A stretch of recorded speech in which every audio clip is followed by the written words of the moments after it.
Ang pagsusugal ay nakakaadik at ito'y unti-unting sumisira, hindi lang sa puso, kundi sa buong buhay. Hindi lang ito basta laro, ito ay isang usapin ng puso. Bakit nga ba ipinopromote ng pagsusugal ang kasakiman? Kapag araw-araw tayong tumataya, senyales ito na nawawala ang ating tiwala sa Diyos na siyang tunay na naglalaan ng ating pangangailangan.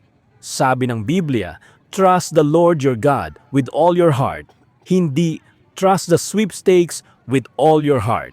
Sa pagmamadali ng ilan na yumaman, may mga nauuwi sa pagnanakaw, sa pagkasira ng tiwala, at sa pagkapahamak ng pamilya.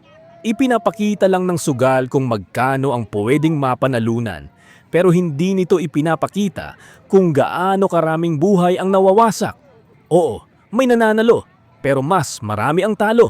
At ang pinakamasakit, ang nawawala ay hindi lang pera, kundi ang tiwala mo sa Diyos na Siya ang tunay na nagbibigay ng biyaya. Kung iisipin, lahat ng uri ng sugal ay umaasenso dahil may mga natatalo. Ang kanilang tagumpay ay nakasalalay sa kabiguan ng iba. Kaya't habang lumalago ang pagsusugal, mas marami namang nalulugmok sa utang, pagkasira ng pamilya, at pagkawala ng pag-asa.